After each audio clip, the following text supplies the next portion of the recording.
Hello. Oh my gosh. I was trying to figure out how this Hi. works. How you doing? Oh my gosh, I'm good. How are you? Good. I haven't seen you in what's it been? 2 years since 2020. 2 years, right? It's 2024. Yeah, I haven't seen you in a long time. Wow. How are you? I'm good. I'm great. How are you? Oh, good. What are you wearing? What's your shirt say? I'm wearing Brilliant Species. It's the brand that I represent and partner with. They help people with autism and just disabilities in general. So Brilliant Species is where we're at. You can't really tell with the. There we go. Brilliant Species. There we go. Wow, amazing. Oh my gosh. Can you elaborate more on that? Let's start Yeah, with so that. Brilliant Species, I partnered up with them about a year and a half ago. The creator, Jordan Marquis, his son is on the spectrum, and he wanted to have a clothing brand that represents autism and people on the spectrum and just disabilities in general. So Brilliant Species talks about how brilliant you are. It talks about even though you have a disability, you can still show your brilliance and still show your pride and still show your joy. I love it. It's amazing. Yeah, It's so much needed too. thank you, thank you. I'm just so happy to see you. I love the Star Wars getup. I love the sweater. Thank you. I I I originally picked out a shirt with like some little frills, but Uh-huh. it's a little chilly in here, so in the Star Wars. And Okay, well, wait, Star Wars we do. That do is awesome. you see it? Yeah. It's Darth Maul. I love that. When I was younger, I used to wanted to have the action figure Darth Maul, but I could never find it. I never found that one. Ooh, they're probably kind of more on the pricier side, huh? Depending Probably. on. I don't know. I just had the Chewbacca, the R2D2, all the other things. I could never find Darth Maul. No, I mean, I feel like he's a fan favorite, kind of ish. I Do you feel have a? like, I think with Mace Force coming around and the new Mandalorian coming out, I think that's gonna, Star Wars is always a classic, so no matter what. Yeah. Do you have a favorite? Let's see. I loved what was it? Was it Jar Jar? It was Jar Jar, right? It was yeah, I love Jar Jar. Do you know the conspiracy theory around Jar Jar? What? That he's like actually the head of it all. I never knew that. I never knew that. He's like the low-key mastermind of it all. That's crazy. Yeah. Okay, And I'm I gonna have to believe look. I'm gonna it. have to talk to you more about this afterwards because I never knew that. Wow. Like above Emperor Palpatine, Above it? above him. That he's been when he did his whole like, oh, you saved my life, blah blah Yeah. blah. That's all planned. That is wild.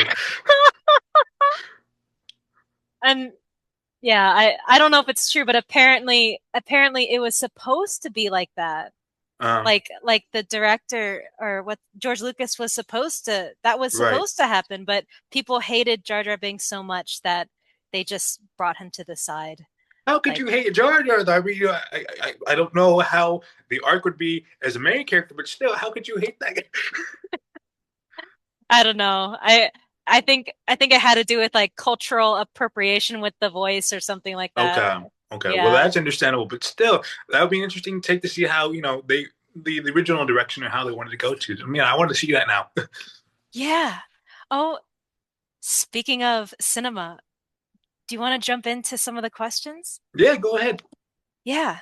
Um, I do also want to catch up with you too during this time, but I Of figured we could course. probably catch up as we're asking questions. Of course. Awesome. So, actually, let's start from the beginning. How did you begin a passion for acting, and when did you decide to pursue it? So I started a passion for acting when I was 11. I just finished a surgery called a rhizotomy. I was in hospital forever for about 6 months to a year, I think. And I watched Disney Channel, Nickelodeon, all these things on TV. And I decided, hey, how can I do that? So then I found a local community theater nearby that was starting to open up. And I did a few summer classes, summer camps, and productions there. Willy Wonka, Winnie the Pooh, Elf the Musical, Flat Stanley Jr., a lot more. So I worked with them for about 6 years, and then I went to high school, did that, went to college, and that's when I really got my passion for it. I was like, yeah, this can actually, I like it. I want to continue pursuing it. Anything specific in college where you found you found yourself feeling comfortable being on stage? Like when did you start to lose the insecurity of like, how are they gonna perceive me? How are they gonna judge me? Or did you always just, you always felt free and free of um like what other people may perceive about you? That's a good question. With the disability, you always get the judgment of people looking at you like you can't do this, you can't do that. And right, I've always had the mindset of I'm gonna get things done no matter what, and if you don't like it, then that's on you. But I'm gonna show you that I can do it and prove you wrong. When I was in college, I did a few plays like on Zoom, and then I think when we met, when we did our play, that's when things started to really change for me. Like as far as the character, as far as how I approach these methods for how to do character study. So I really think that changed when we did our play. I think in January as well. I think around that time in 2024. And then you started a movie. How did that happen? so that so that happened. So I shot that movie in 2022. So before I met you, and then I did that, and then when I met you in 2024, no, before in 2023, 2024, we went to Sundance, and then Sundance is a big film festival that they had go on for it, and that's when things really started to change. I really give thanks to my friend Preston who gave me that audition and got me in the room with them because it was a movie with people from Captain Marvel, right? Captain Marvel was a big movie, and people that have done bigger things than me, like on Netflix, HBO, and things like that. So I got to learn from other people on how their careers are, and knowing that this can actually happen as a career. Because in college, I always had the intention of like I want to do this as a career, but I don't know how to. Even in high school, I was like, I want to do this as a career professionally, but I don't know how to. So having that as a booster, as a foundation, really helped me out. I'm like, hey, I got my foot in the door. Yay. And how did you feel getting the was it like a callback? How did the process like how was the process going into the movie? So the process was I auditioned for the movie. The movie's Freaky Tales. I auditioned for it in August of 2022, and then I got a call back in late September. I met with the casting associate, met with the casting director, and hey, film the self tape. I'm like, what is a self tape? I don't know what a self tape is. And a self tape is essentially you film it on your phone, you get some sides of the script, and then you film it and send it off. I didn't hear back for a month.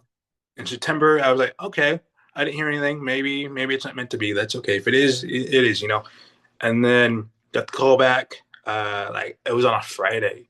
I got the email like at 11 o'clock at night saying, hey, so in like a week or two, can you come out and can you hop on Zoom with the director and us for this meeting? And I was in school. I was still in college at the time. So I skipped class and I went to the library and I took the Zoom meeting. And I heard back October 26th or the third, yeah, 26th, near the end of October. And then I found I got the job. I got the call from the casting director, like, hey, Mikey, so listen, we want to offer you the part of Nick, punk rocker. I'm like, cool. And then I didn't hear anything after that. I didn't hear anything after that. Cool, I got the job. I didn't hear anything after that. I had to ask her, like, can you repeat that one more time? You just repeat that one more time what the details are. So that was a surreal moment for me, and that really changed my, that really opened the doors. And then we filmed that in November 21st of 2022. So a month later after that, and then I wrapped December 1st.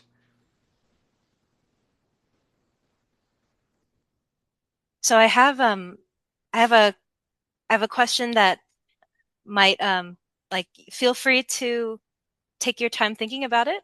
Hmm? So I wanted to get your perspective on the consumption of cinema and media. Ooh, Yeah. Having having direct experience in television, how would you advise people use discretion with how much screen time to take?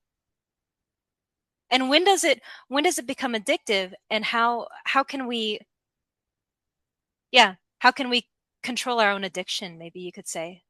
I think in the terms of media, right? Like as far as what we're doing now, as far as social media, TikTok, and all these things, it's all a distraction in a way. I mean, it helps us because it helps us connect with friends and connect with people. But I also think that, like you said, it's a distraction sometimes because we get so addicted to these little things in our phone, and back in the day, there used to be TV, and now people don't watch TV no more. They want to watch what's on TikTok and they want to watch what's viral on streaming.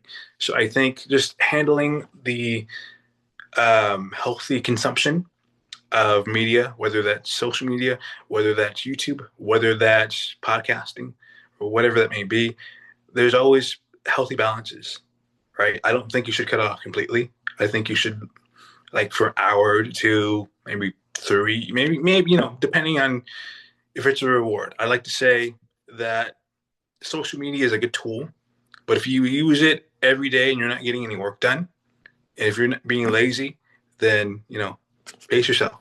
Go outside, go touch some grass, go enjoy nature, go enjoy the beautiness of what's around in the world. Because social media will always be here after we're gone, right? After we're gone in the world and we're dust, social media will always be here and it will always be evolving. So just enjoy the time, enjoy the presence. How do you remain healthily connected to your audience, fans, and community while being an actor? I think it's changed now because I've been doing more skits and doing more content with other creators. So I think for me, I keep the balance of my personal life of certain things or certain aspects I put out in the space of the social media, as far as relationships and things like that. If I ever come down to that, but I also like to reply to comments. I like to reply to all DMs if I can, if they're respectful. If they're not, then I read them and pass them on. But I try to engage with everybody as much as I can because I love everybody. I think I'm very thankful for the fan base that I have and the people that I have follow me, and the people that get inspired by me. I feel like I read messages that they're like, Mike, you're so inspiring. Thank you for this. Thank you for that. And that makes me feel good. But also, I don't feel anything different. I don't feel like I'm not a big star. I feel like I'm helping you. If I can make you laugh, if I can make you smile little by little, that's what makes my day. Makes my day even better. Like, it doesn't matter to me how many followers I have. It doesn't matter to me how many likes I have. Like, as long as you're happy, I'm happy because I like seeing people joyful, and I'm glad that it makes them feel good.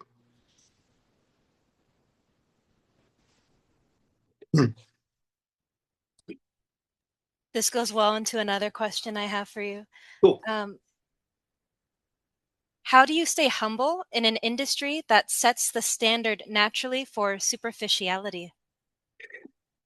I would say just be around friends that really support you. I think like meeting friends like you and just overall having a good circle, right? I think if people get so level-headed and into their own head, like, oh, I'm better than you, I'm better than this, I'm better than that. I was in a movie, right?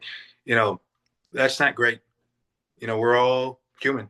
We should all be together as one, right? If I have X amount of followers and this and that and this and that, that doesn't change the fact of anything. I have, a fan base, I have a following, but that doesn't change the fact of me as a person. And I think if people, get really rude about it, like, hey, I'm better than you. I don't need to be on this thing. I don't need to do this or that. Just be joyful. Be glad that you have people around you. I'm very thankful for my family. I'm thankful for my sisters. I'm thankful for the people that I have in college. I'm thankful for everyone that supports me so far. Because without them, I wouldn't be where I am today, right? And so I think that with the way the industry is, and just in general, people can get arrogant sometimes, and arrogance is not good. We should be confident within ourselves and have the self-esteem, but not arrogant. Not arrogance, not ignorance. Love everybody around you. This might be an impromptu question, but have you seen any of your local friends or people in the industry have their downfall due to ego? It's always bound to happen. It depends on the person and how they perceive themselves. I think that also when you see the likes, when you see the following, when you see all these good things coming to you, it gets in your head a little bit. Like, you feel like, oh, I've won. I've done things in life. And yes, you have, but it doesn't change the fact that, you know, you're not better than anybody else, right? So again, sometimes I've seen people take that to their head literally, and it's caused them a downfall of mental health and despair, and just the fact that I don't want to be around you anymore, right? You don't want to be around that kind of negative energy. Like, I'm proud of you for doing what you're doing. I'm proud of you that you've grown this big, but you know If I'm winning, you're winning. But if you're gonna act like that, that doesn't seem right to me. I like to support people anywhere I can, and if we're all winning, we're all gonna win together.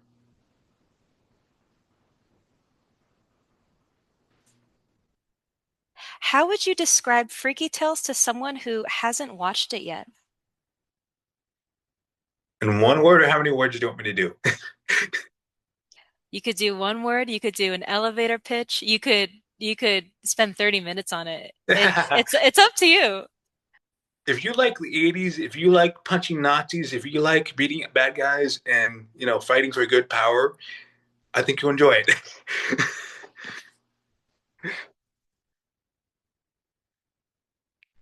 I just wanted to share a little bit of what I got from watching the movie.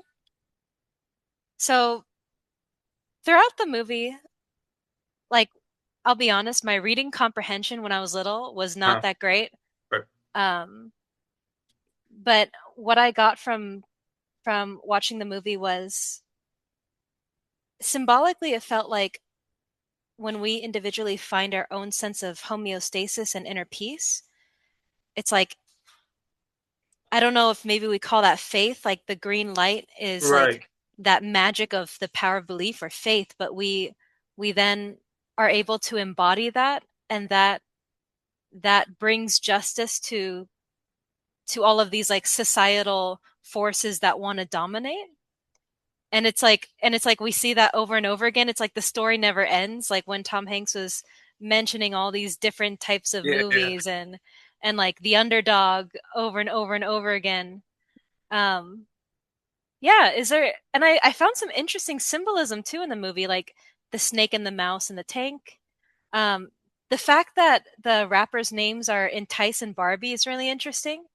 Um is there anything like in the movie that you would kind of pinpointed out like, oh, I don't know if everybody would catch that, and it relates to like the moral of the story or messages.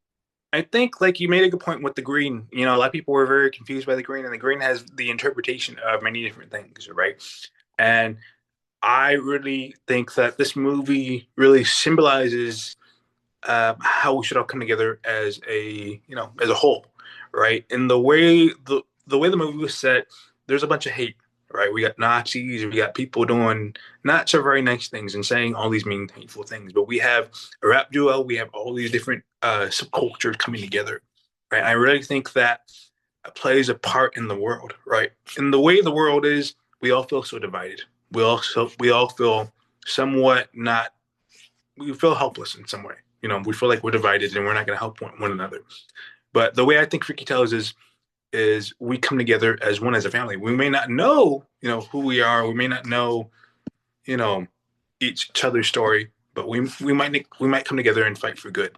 Right? There's always bad in the world, but we need to find good in people and find good in the world little by little. What did you personally learn from being part of the movie? So I personally learned how to. Well, first off, I learned about the history of Gilman. Gilman was the punk rocker hangout venue that um, we defended, and Gilman is a real place in Oakland. And I learned about the history of that actual night. That actual, I mean, sometimes some portions of that scene and that story were dramatized a little bit, but that event when the Nazis and skinheads took over the Gilman punk venue that night was a real thing that happened. So I learned about that.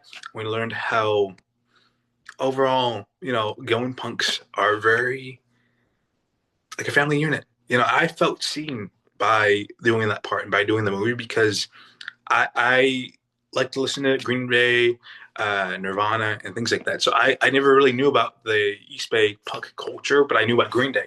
I knew about Bat. I knew about what was it, Operation Ivy. So I learned about all these different bands that I never, I heard in the music. So that was interesting for me to learn about just more on the history of punk rock and punk culture. But Freaky Tales to me really changed my life and really changed my view because again, I was a character with a disability and I have a disability in my life. And having that on screen, showing that I'm kicking ass, that made me happy. That made me happy. You made it reality. Yeah, I mean that was fun for me. I really enjoyed it. I mean, I am very blessed for it. That was a huge opportunity, and I'm very thankful for everything that comes with it. And your weapon was pretty sick. That I weapon, think it I was the love it. sickest one. Yeah, I wish I could have kept it. I wish I could have kept it. That was fun. It was awesome. There's an entire like little scene dedicated to showing them making the weapon for you. Yeah, so the funny part is the first day when I was working, that was the fun day and that was the shortest day ever because that was the first scene I shot. That was the first thing I shot. And we were in the garage and I was like, cool, so how is this gonna work? The director showed me the camera on how, he showed me the monitor and how it was gonna work. They showed me how to operate. I'm like, that's cool. That's super cool. Because the prop designer and Bill and our prop assistant Rick, they were there with me, and we were going through emails and going, before we started shooting and how this would be going to pan out. And when they told me the idea, I'm like, this is cool. This is really, really cool. And I asked him one day, how'd you come up with this? He's like, I had a dream. I had a dream that this would be a good idea for you to use in the fight scene. I'm like, I love it. I love it. He came up with your weapon in a dream. He Yeah, just he was just trying to figure out, okay, what can we do to make Nick stand out a little more? I mean, the crutches, I mean, it stands up, but with the blade and all, I mean, that is a whole another badass thing. And during the scene too, so something I noticed in the movie, in this in the scene with you all, like all the punk rockers, like when you all are killing the Nazi guys, um, like the blood is more cartoonish. It's Right. more like it's more animated and kind of and funsy, like, oh look, Mhm. we're taking over, blah blah blah. Right. And then the last scene with Sleepy Floyd, when he starts killing everyone, and I wondered, and I wanted to ask you, is it because he's taking down like the kind of like the hierarchical figures? Because when he starts killing everyone, it's not that animated blood; it's like No, real, it's mass destruction. it's mass destruction. Yeah. So I wanted to ask you, like, is there a reason like it starts off kind of animated and kind of fun in the beginning with the killing, but then it like it's still whimsical when Sleepy Right. Floyd is doing it, and it's the martial arts thing is so funny. But yeah, is there a reason why maybe there's more seriousness with the blood in the last scene? I'm not sure, to be honest with you. I think Ryan, our director, he would have more input on that. But I think personally for me, I think it's because he wanted to have that cheesiness of just again, we're punks and they're teenagers and they're just they're very misfits. I think we wanted to have that little vibe to it. But as far as the blood and the violence, I don't know, but I do know for a fact that the stunt team and all of the action designers, they had fun with that. I mean, that was a long night of shooting for Sleepy Floyd, but that was a badass sequence of how they were doing it. So I give them all the kudos and give them all the grace. How was it like filming when when y'all were killing the Nazis? What was that scene like? so so surprisingly, we had a week of actually doing all the fight stuff. So the week of stunts and all that stuff. So that whole sequence took a week. So we did it from Monday to Friday, and that was from 4:30 p.m.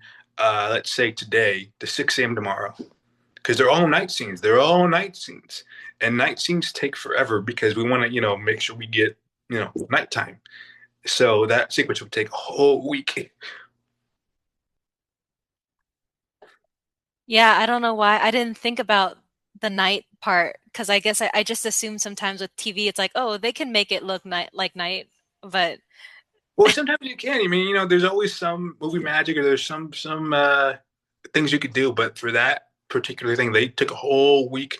So that was fun. We really enjoyed it. I mean, it was cold. It was Oakland. It was during the winter, so we're near the ocean. It's freezing, and we're wearing tank tops, and well, I was wearing a tank top. We're wearing all these different clothing that aren't really warm, and I really enjoyed it though. We played Uno one time at I think it was like the last night we played Uno.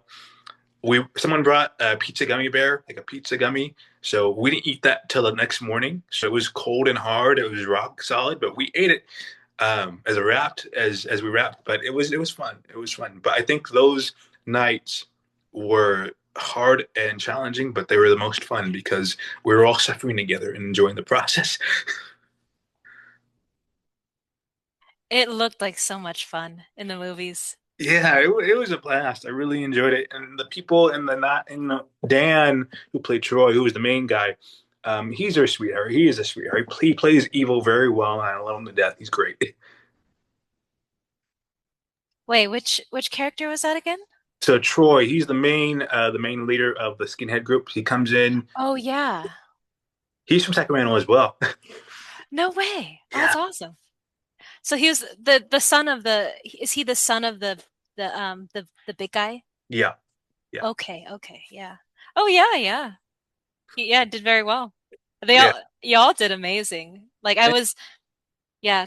I haven't watched a movie in a while actually. So this is the first movie I've watched in a while. Yay! I'm glad. Yeah.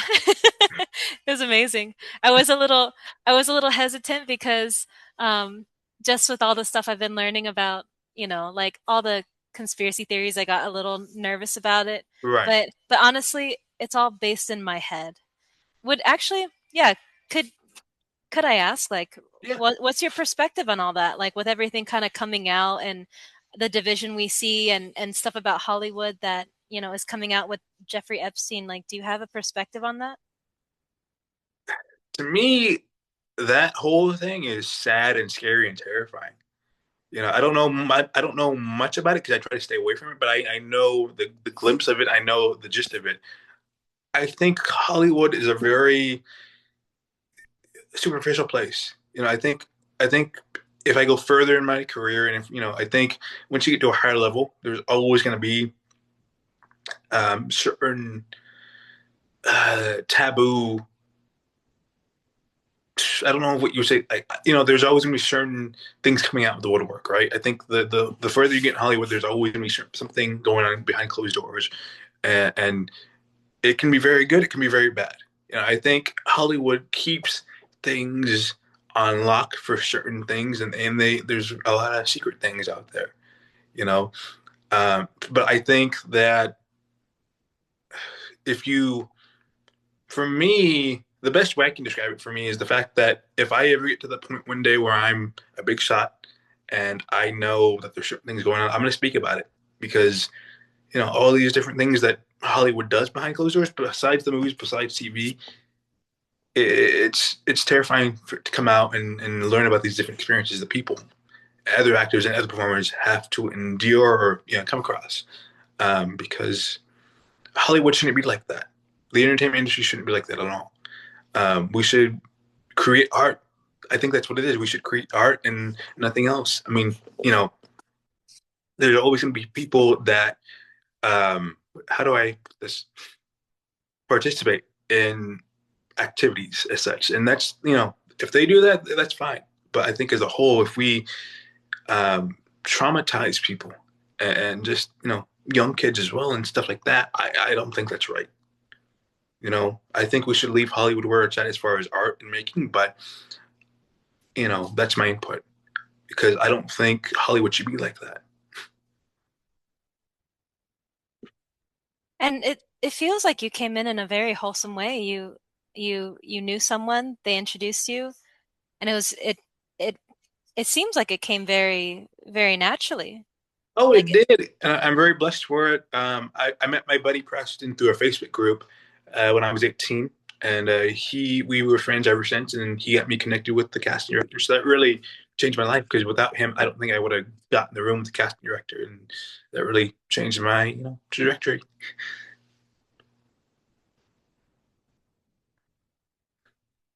I'm just gonna scroll through some of my other questions. I'm very impressed with all these questions. I'm very impressed. Thank you. Getting better and better at interviewing, hopefully. Hopefully. Um, let's see. Oh, you got a whole notebook. Oh yeah.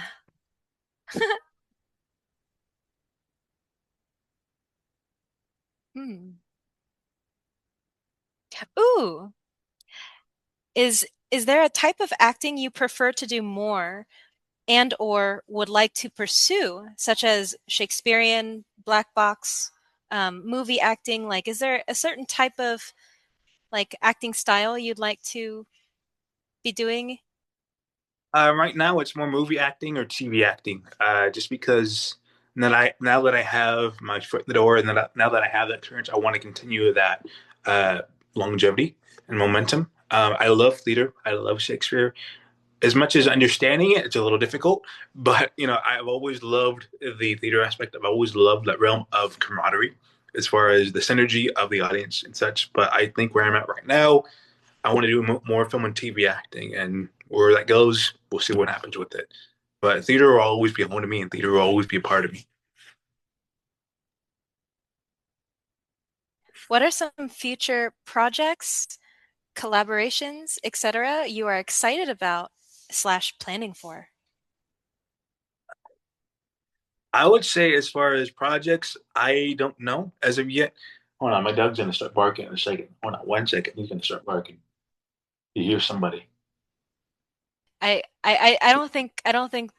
think I could still hear you Okay. even if he barks. As far as collaborations and projects, I don't know yet, but I will say I've had a bunch of good opportunities as far as auditions and projects along the way. I'm working on something next week with a company, like a photo shoot, so we'll see how that goes. But I'm just very thankful for whatever comes. I've had many different opportunities and auditions for big studios like Hulu, A24, and Netflix, etc. So I'm very thankful to see what comes, and whatever happens, happens. And aside from acting, who is Mikey behind the scenes? I think, you know, I am a brother first. I'm a son, and I'm an all around, hopefully, a good friend to people. At the end of the day, people like to label acting and all these different things I do, but I feel like, to me, I'm just human. I'm just human. I'm just Mikey. I like to make jokes. I like to make people laugh. I like to spread love and positivity, and that's all I can do. Right? I think the world needs more of that. And if I can spread a little bit of love, I'll do that any way I can. Honestly, like I feel so much more wholesome knowing that someone I know and someone I like met and grew to be like close with is in a movie. Like it brings me like I find much more value in watching a movie knowing that like someone I know is going Oh, to be in the movie. you're so sweet. Um, yeah, and that's kind of I think that's kind of what I got like in that's kind of what I got when going through kind of this crazy past few years is anything with cinema or social media. Like I forget sometimes that like when we like something, like when we like someone's Instagram post or when we share something on our story, everything has an energetic connection to it. And Absolutely. and people feel it. And I forget that sometimes Well, because we're you taught me that. You taught me that. We were talking about that when we met a couple years ago. We talked about the whole thing. So would you be able to disclose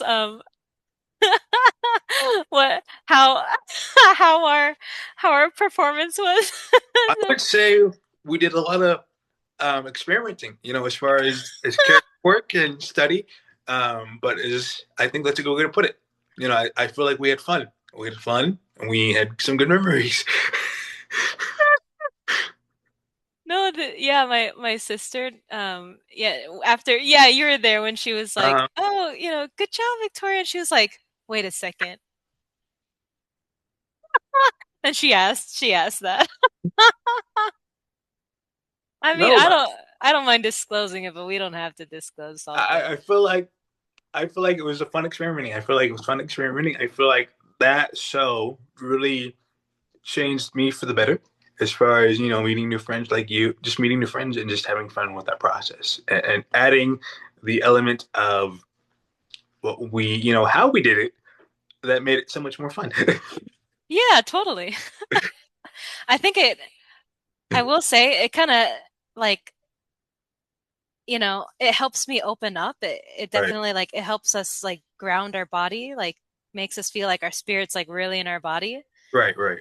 And then even some of that fear of going on stage, like it kind of amplifies with Right. that. Yeah. So I I had don't. to learn to like be Right. okay with it. I don't remember anything we did. I remember hanging out. I don't remember. I remember one night. I think it was. I remember what we did, but I remember one night. I think it was either final dress or pickup rehearsal or whatever it was going to be. I think it was like the first couple nights. David, he said something, and he said it was really good. I don't remember exactly what it was, but he liked it. So whatever it was good. Yeah. So, oh yeah, full disclosure, or I don't know, I probably shouldn't say this actually. Yeah, well, yeah, you already know that's how I showed up. I showed up and I auditioned Yeah, yeah. like that. Did But you yeah, know? did I know? You didn't know, huh? Did you I, know? Well, I didn't know until after the fact, until we were talking, and then you told me, and then But um, I really think that helped us, create a better friendship. I think helped us develop more, and that play and that process was very intimate and very personal. And the fact was that we learned so much from that play. I think that if we didn't build the chemistry that we had, I don't think that energy would have worked as much, on stage and off stage. I think that's what really helped out, and I could be, I'm very blessed for that because meeting you and having you in my life and just meeting the friends I made from that is a blessing. So I appreciate you and I love you a lot. So that's, I that's one thing I will say about that play. I appreciate you so much, Mikey. I know it's been a long time, but like you've always been in my in my thoughts, even in the back of my mind, like I gotta catch up with him soon. It just yeah, I had to get to a place where I can feel comfortable again to like Yeah, absolutely. And I'm proud of you. I'm proud of the steps you made. I'm proud of the where you're at in your life. I'm proud of what you're doing, little by little. And when we met, little by little, right? We take the journey, we take the steps, and we just enjoy the process. and I'm so happy for you. Everything that you're doing, I want you to continue skyrocketing. Thank you, thank you. I'm gonna have to come visit you because I want to do that. I want to do that at some point. If you do visit, it would be so cool if you acted for like one of these local theaters. It would be awesome. So let me ask you a question. So I know you're interviewing me, but I want to ask you a question though. So I know you were a stage manager, correct, for the play that you did? Well, I just did lights. I just did lights for that one. Well, how was that? How'd you enjoy that? Because how'd you enjoy that rather than acting? How'd you enjoy that? Was that more fun? So I I was I fell in love with the concept of the play because the concept of the play was all women from different backgrounds, and I just, for me, like, divine feminine energy, like tapping into more love, like peace over chaos and supporting women too, just across the board. I wanted to be part of it. The acting part, I'm really glad I didn't get the part because I did audition for it, and I didn't do my research beforehand. So Just I jumped right in. I didn't. I set myself up for not for failure, but I didn't know anything about the play. I came in. I researched like local theater in El Paso, Right. and they're like, "Oh, auditions for this play," and I'm like, "Okay, I don't know what the Revolutionist is, but I'll go. I'll show up and I'll figure it out." Yeah. So yeah, they when I started reading it and I started hearing them audition, I was like, "Oh, this is cool. This is really cool." And I fell in love with the play as I was hearing people's auditions because you could hear them. Like Hmm. they it's the same room. And so I went for both auditions. I didn't get any part, but for about I think for about a month, I spent some time just kind of sitting, kind of like, you know what? Like I already offered to help them. Like when I was auditioning, I was like, oh, I could do lights. Um, but yeah, and so I was like, okay, let's see if they remember my offer. So I then emailed the director and I was like, hey, y'all need any help for the play? Can I be part of the play? And so yeah, she let me do lights. So I'm very thankful for her, Minden. And I did lights for the first time. And I was watching them act like and watching them change the way that they say things. Hmm. Um, you know, how they go on stage based on the direction of the lights or based on um like the atmosphere of the scene. Like, Hmm. oh, probably better if you stand here than here and da da da. And oh my gosh, it was so interesting. It was so interesting. And there's so much social slash emotional intelligence that goes into acting. Like high, major respect for actors. Like major respect.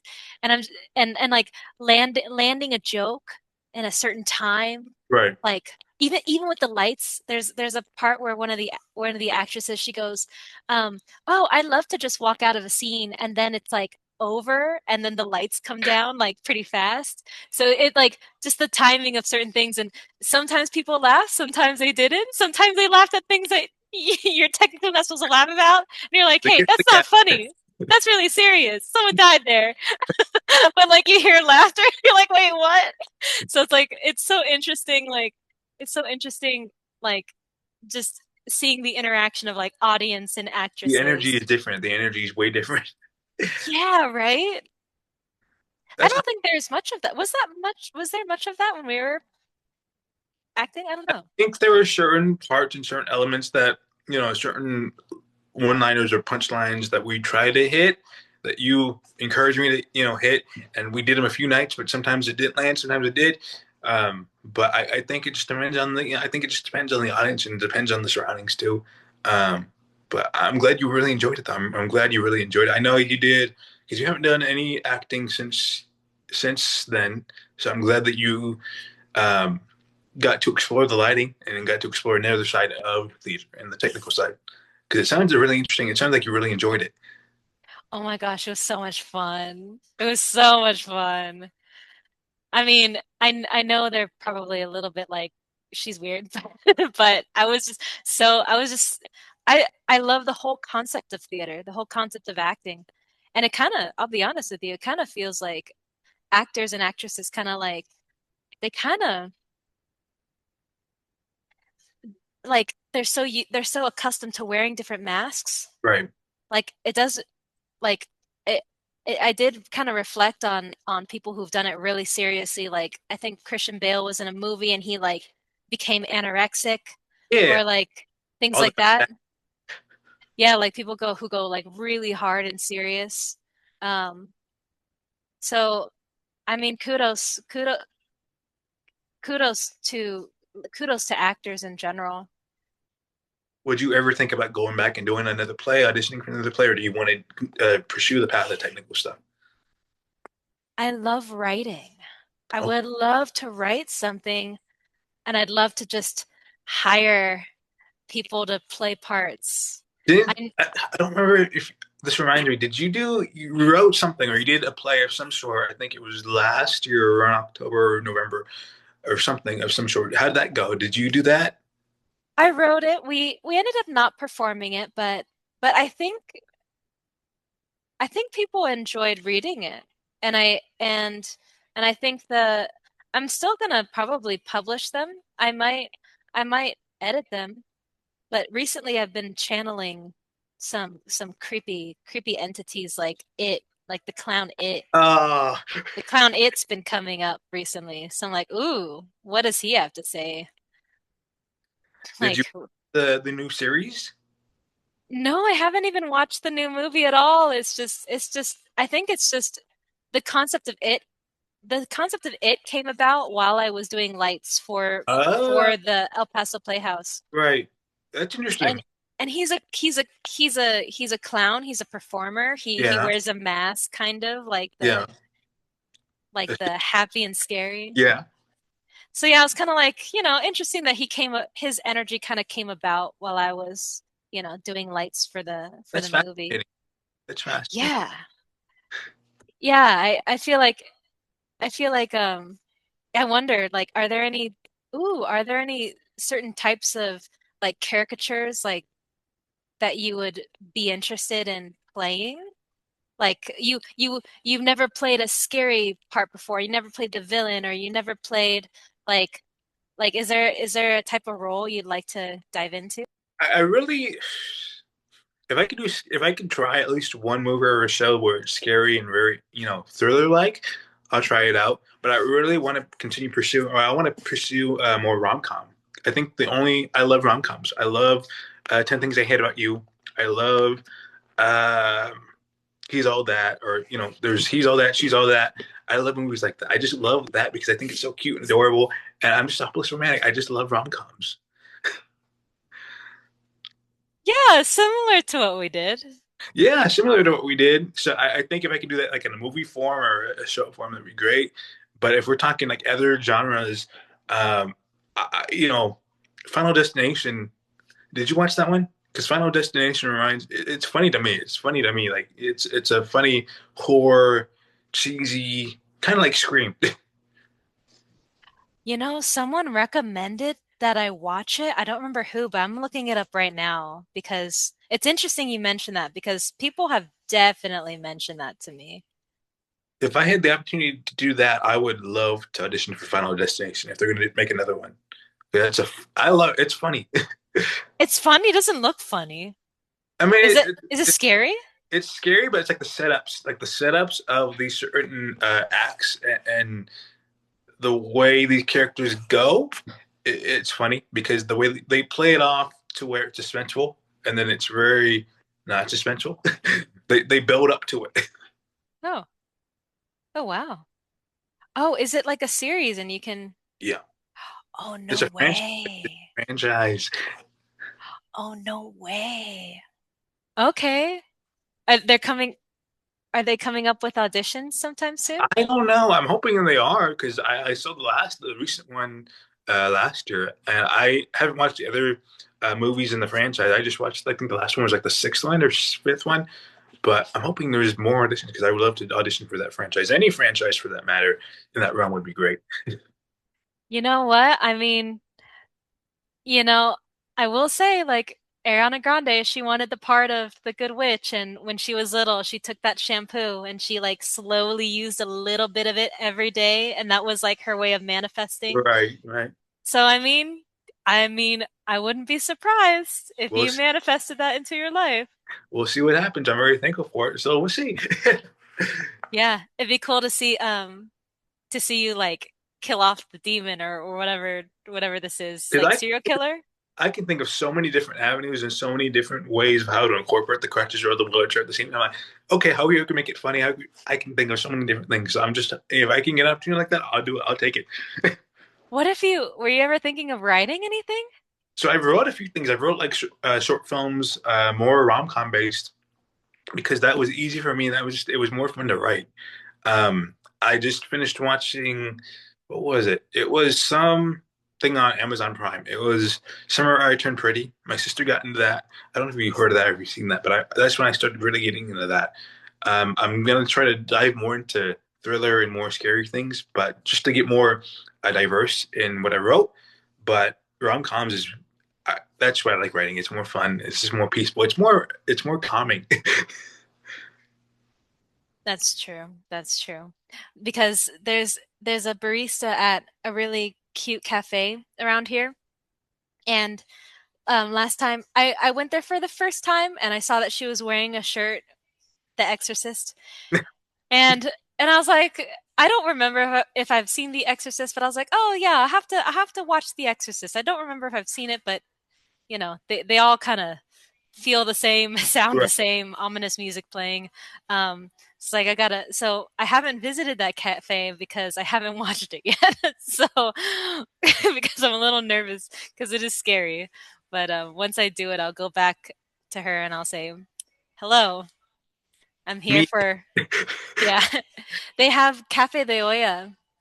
So El Paso is like right next to Mexico, but many restaurants don't have Cafe de Olla. Do you know Cafe de Olla? I don't know. Cafe de Olla is it's coffee with orange peel slices, Really? cloves, cinnamon, sometimes cacao, and it tastes sweeter. It's so good. If you ask your mom like Cafe de Olla, she probably knows what it is. Yeah. So Olla is spelled Olla. Okay. Oh my gosh. And so that cafe has Cafe de Olla latte, Cafe de Olla matcha, Cafe de Olla straight up. And just, when I was visiting Mexico and stuff, like that's usually what I would look for. Right. I would look to see if they have any cafe de olla. I'm gonna have to try So it. I'll have to try one of those because yeah, that's interesting. it's it's so good. Yeah. Um, so yeah. Oh yeah, side note with The Exorcist. So yeah, once I watch The Exorcist, I'll go back there and finally get Cafe de Olla again because I'm missing it. But Well, it's funny that you mentioned The Exorcist because I don't like watching scary. I mean, the only scary movie that I think if you Final Destination was the only scary movie I can actually handle. I never like watching scary movies. I can watch Scream, but like if I know what's coming, I'll do like if I'm acting in it and if I know what's coming, great, I'll do it. But if I don't know what's coming, I don't like jump scares. I don't like jump scares. I can't handle Insidious. I can't handle all that. I mean, it's intended to scare us, so it does its job. Like I know thank it does, but siblings can handle it. I can't handle that. Like no, I'm okay. rom-coms for you. Yeah.